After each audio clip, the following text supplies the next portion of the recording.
欢迎来到人生有道，岁月如歌，道在其中，一起感悟人生。人到晚年，仿佛进入一片静谧的湖泊，不再有年轻时波澜壮阔的汹涌，却充满了沉稳而深邃的美感。如何让生命的尾声依然明亮绚烂，不因岁月的消逝而黯然？这6个法则如人生的灯塔，指引我们在这段旅程中活得从容而丰盈。1. 平安是福，健康为本。古人云：家有一老，如有一宝。这宝的根基不是财富，也不是声望，而是健康。健康是根，是叶，是支撑一切幸福的无形力量。邻里间流传过一件事，一位年轻时忙于事业的老人，常年熬夜加班，年过50便被高血压和糖尿病困扰。退休后，他不得不开始规律饮食，每天散步锻炼。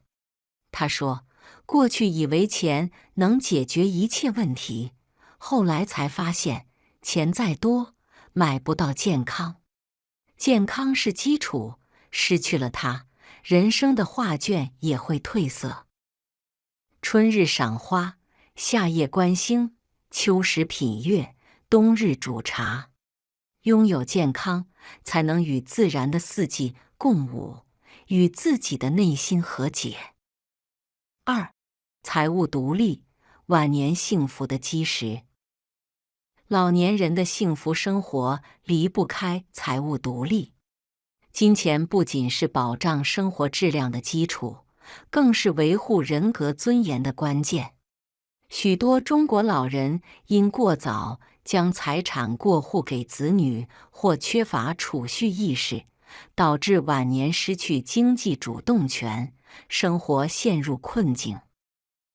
年轻时不存钱，晚年就会在经济上受制于人。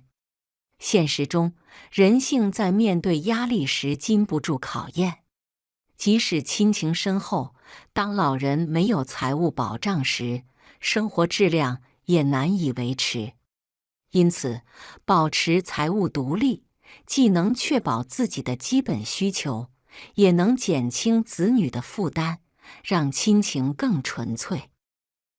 为了晚年幸福，年轻时应养成储蓄习惯，合理规划财产分配，避免过度依赖子女。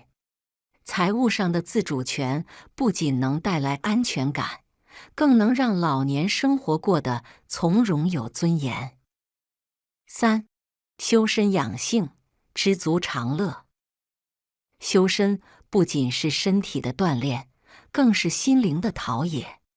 养性则是在喧嚣尘世中找回内心的安宁。知足常乐是一种觉悟，更是一种智慧。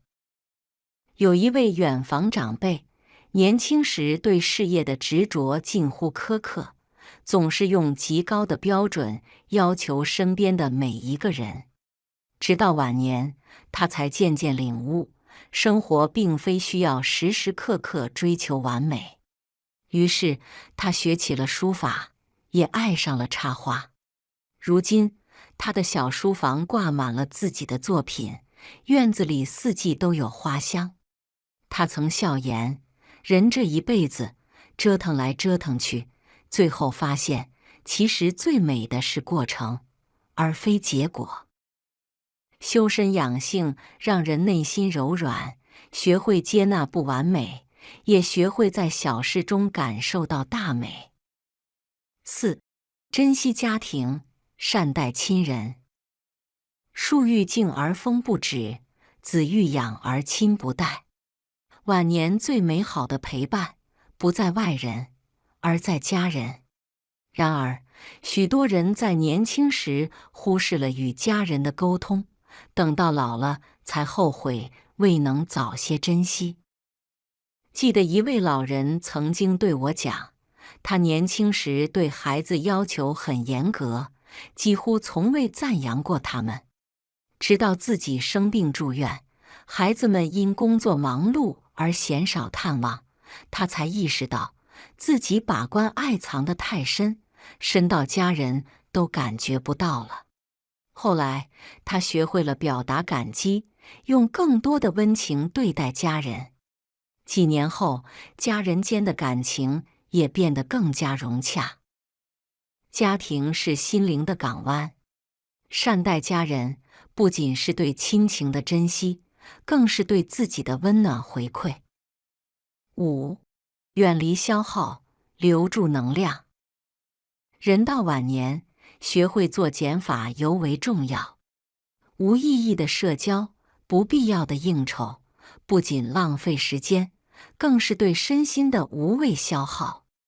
将时间和精力留给真正重要的人和事，才能让生活更加清澈。一位老朋友讲过他的经历，他年轻时热心肠，总是为亲戚朋友的事奔走操劳。退休后，他发现自己总是疲惫不堪，甚至感到被吸干了能量。后来，他学会拒绝，把更多的时间用来听戏、散步和陪伴妻子。他说：“懂得取舍，生活才有轻松。”在生命的后半程，学会远离不必要的消耗，是对自己的一种慈悲。6. 顺其自然，活在当下。人生如行舟，不可抗的风浪总会出现。年轻时，我们常执着于改变，但到了晚年，接受和顺其自然，反而是一种更深的智慧。曾有一位老太太，因家庭变故对生活充满抱怨，晚年也常把遗憾挂在嘴边。后来，她接触到瑜伽和冥想，渐渐学会了平静下来。她说：“人这一生，有些事不是努力就能改变的，与其纠结，不如坦然面对。”从那之后，她的生活慢慢变得轻松，脸上的笑容也多了起来。顺其自然，不是放弃，而是接纳。活在当下，是一种与生命的和解，更是一种对自己负责的态度。人生的意义，从来不在于活了多长，而在于如何活得丰盈。